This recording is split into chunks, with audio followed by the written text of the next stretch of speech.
जय हिंद दोस्तों, मैं हूं अभिषेक कुमार बंटी, आपके अपने YouTube चैनल पर स्वागत कर रहा हूं। उम्मीद करता हूं कि आप लोग स्वस्थ होंगे और मस्त होंगे। 2024 का जो चुनावी लोकसभा का ये रण चल रहा है लगभग अपने अब अंतिम दौर में पहुंच चुका है।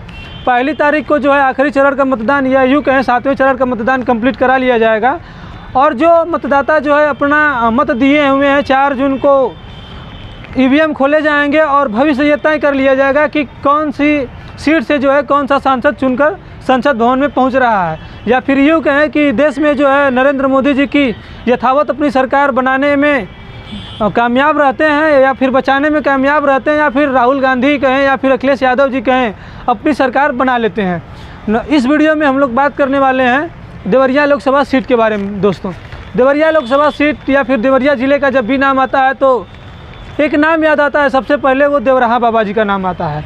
देवराहा बाबा जी के बारे में बात करें दोस्तों तो इनके जन्म स्थान के बारे में तो किसी को नहीं पता है, या फिर जन्म तिथि के बारे में तो किसी को नहीं पता है, लेकिन जब मृत्यु हुई थी तो लोग ऐसा माना जा रहा था कि किसी ने कहा था कि इनकी उम्र जो है 250 साल, तो किसी ने 800-900 साल तक कहे थे, या फिर किसी ने 150 साल तक कहे। फिलहाल इस चीज़ को हम साइड में रखते हैं। बात करते हैं कि यहाँ पर जो है लोकसभा की सीट से जो है इस कौन कौन से प्रत्याशी बनाए गए हैं।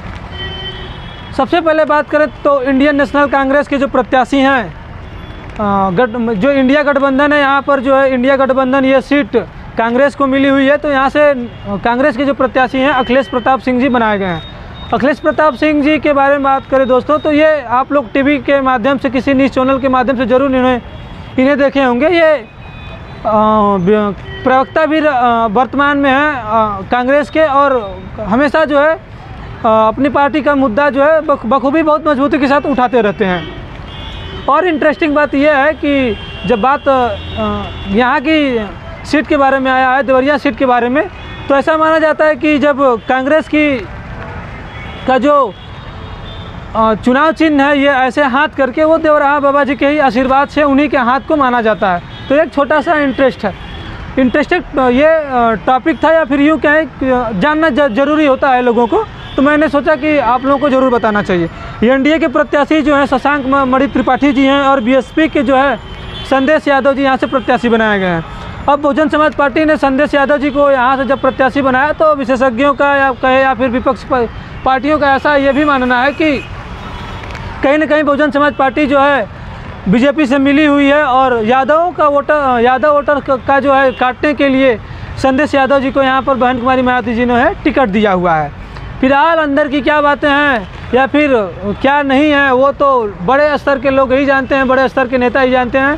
हम और आप तो एक ज़मीन पर छोटे से व्यक्ति हैं, हम तय नहीं कर पाते हैं कि किसके पक्ष में जाना चाहिए, किसके पक्ष में नहीं जाना चाहिए। फिलहाल हम अपनी वीडियो पे बात करते हैं। जातिगत समीकरण के बारे में बात करें दोस्तों देवरिया लोकसभा सीट के बारे में, तो ब्राह्मण मतदाताओं की संख्या यहाँ पर 18% है। कभी ये 18% ब्राह्मण मतदाता कांग्रेस के पक्ष में जाया करते थे, लेकिन आज जो है बीजेपी के पक्ष में बीच में जो है बहुजन समाज पार्टी के भी खाते में पहुंच गए थे। लेकिन वर्तमान में ऐसा माहौल है, या फिर यूँ कहें कि कहीं ना कहीं वो जो है एनडीए की तरफ ही उनका झुकाव रहता है। इसके बाद जो है ब्राह्मण मतदाताओं के बाद जो है जो एससी वोटर या फिर दलित वोटर, SC/ST वोटर जो है यहाँ पर 14% है। मुस्लिम वोटरों की बात करें तो 14%, क्षत्रिय वोटर 11%, यादव वोटर्स जो है 10%, और वैश्य मतदाता जो है 8% के आसपास यहाँ की जो टोटल जनसंख्या है उसके हिसाब से है। टोटल वोटरों की बात करें तो 17,29,000 से प्लस ही लोग यहाँ पर वोटर इस बार रजिस्टर्ड किए गए हैं, जिनमें से मेल जो है 9,54,000 और 8 लाख जो है 8 लाख से थोड़ा बहुत कम ही जो है महिला मतदाता यहाँ पर रजिस्टर्ड वोटरों की संख्या है। इस लोकसभा सीट के बारे में बात करें तो जो सबसे यहाँ का बड़ा मुद्दा रहा है यहाँ के स्थानीय लोगों का चीनी मिल का, क्योंकि कहीं न कहीं चीनी मिल से जो है स्थानीय लोगों को, स्थानीय किसानों को एक बहुत बड़ा फ़ायदा होता है। गन्ने की पैदावार भी होती है यहाँ पर, और आसपास के जो ज़िले की जो जलवायु है वहाँ पर कहीं ना कहीं जैसे संत कबीर नगर हो गया, फिर गोरखपुर हो गया, तो महाराजगंज हो गया, तो यहाँ पर जो गन्ना कुछ ज़्यादा मात्रा में उगाया जाता है, तो कहीं ना कहीं ज़िले के आसपास से जो है यहाँ पर गन्ना पहुँच जाता है, तो एक अर्थव्यवस्था का एक मुख्य आधार यहाँ पर गन्ना मिल बन जाती है। दूसरा जो सबसे मेन इम्पॉर्टेंट है यहाँ पर कि बीजेपी गवर्नमेंट के नेता भी अक्सर अपने भाषणों में सुना ही होगा कि इस उपलब्धि का अपना बखान करते हैं देवराहा बाबा मेडिकल कॉलेज के बारे में। देवराहा बाबा मेडिकल कॉलेज अगर किसी की देन है तो ऐसा माना जाता है कि बीजेपी के ही देन है या बीजेपी के ही गवर्नमेंट में बना है। पुराना तो मुद्दा मेडिकल कॉलेज का यहाँ पर रहा ही है। तो इसके कहीं न कहीं लोगों को एक उदाहरण देकर मेडिकल कॉलेज का ये बताया जाता है कि बीजेपी एक अच्छा यहाँ पर काम की है। फिलहाल वहाँ की जनता तय करेगी कि किसे वो संसद भवन चुन कर भेजती है।